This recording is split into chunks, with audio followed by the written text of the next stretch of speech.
भगवान श्री सुखदेव कहते हैं, परीक्षित, भगवान ने वृंदावन में श्री यमुना जी के किनारे वेणु ने नाद किया, अपनी बांसुरी बजाई। एकदम शांत होके बैठ जाएं, कथा सुने। आज की कथा बहुत विशेष है। मैंने बताया था ना आपको कि भागवत में कुछ दिन विशेष होते हैं। भागवत के अंदर वैसे तो 7 दिन ही विशेष हैं, लेकिन इन 7 दिनों में कुछ दिन बहुत विशेष बताए।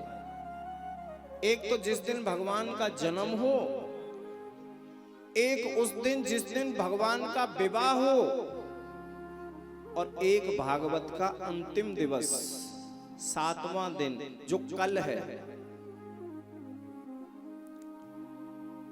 क्योंकि 7वें दिन की कथा सुन के ही भागवत का फल मिलता है, ये ध्यान रखना। आपने 6 दिन की कथा अगर सुन ली और खूब नियम से सुनी, लेकिन अगर 7वें दिन की कथा आपसे अगर आधी भी छूट गई ना, थोड़ी सी भी छूट गई, तो भागवत का फल बिल्कुल नहीं मिलता। ये ध्यान रखना। इसलिए 7वें दिन की कथा में भी विशेषता यही है कि सबसे विशेष तो मैं 7वें दिन को ही मानता हूं। उसी में भागवत का पूरा जो है फल। तो आज की कथा भी विशेष है। भगवान की शादी है आज, और मैंने आपसे बोला ही था कल कि आज यहां धूम मचने वाली है, धूम। कपड़े तो सब नए पहन के आए ही हो। तुम आए हो कि नहीं आए हो? कौन कौन आए हैं, हाथ उठाओ जरा, नए पहन के।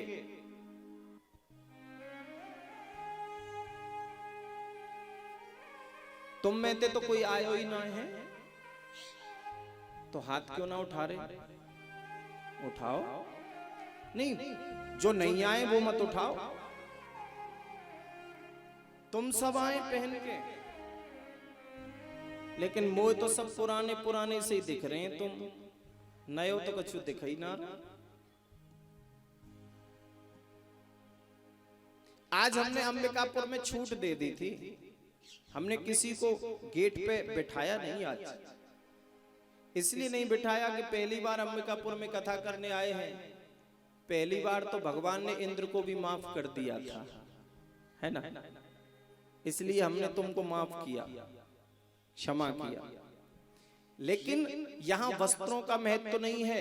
ये तो एक समझ लो कि विनोद का विषय है, लेकिन सच बात यह है कि हमारा मन नया होना चाहिए आज।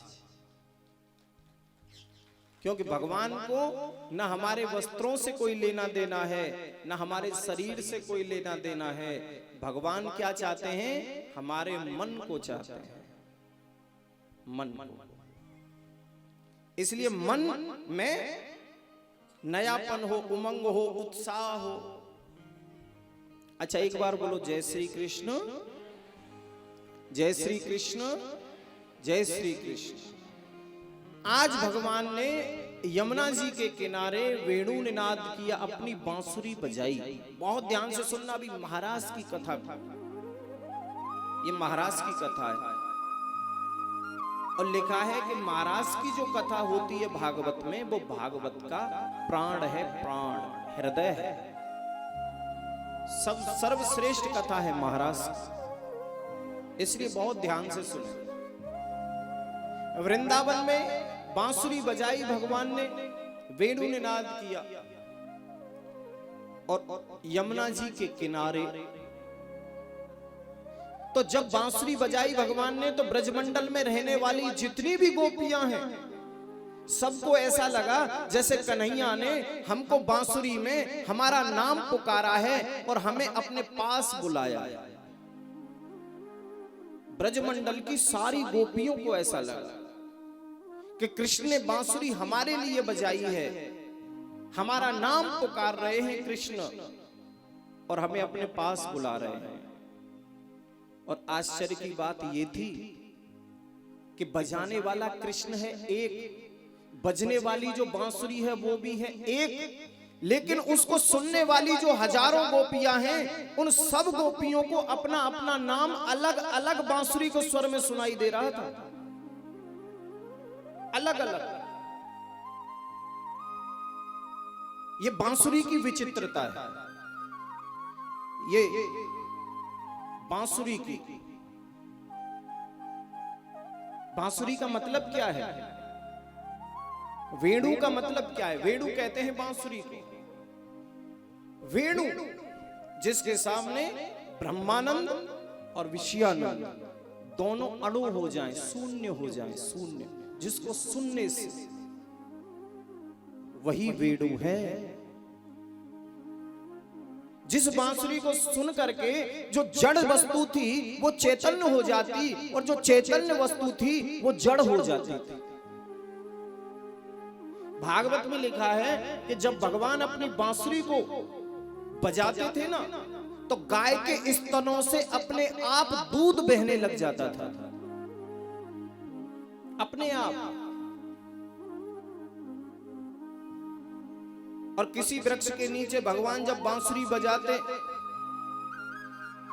तो दसों दिशाओं से हजारों गौएं इधर से आ रही हैं, हजारों इधर से, हजारों इधर से, हजारों इधर से, और भगवान को चारों तरफ से ऐसे घेर लेती, घेरा बना लेती गाय और बछड़े, और ऐसे नेत्र बंद करके बांसुरी के ध्यान में मग्न हो जाते थे। और जैसे ही भगवान बांसुरी बजाना बंद करते तो सब अपने नेत्रों को खोलकर ऐसे मुंह को भगवान की ओर टकटकी लगा करके निहारते, जैसे उनसे कहना चाह रहे हो कि गोविंद क्यों बंद कर दी, और बजाओ ना।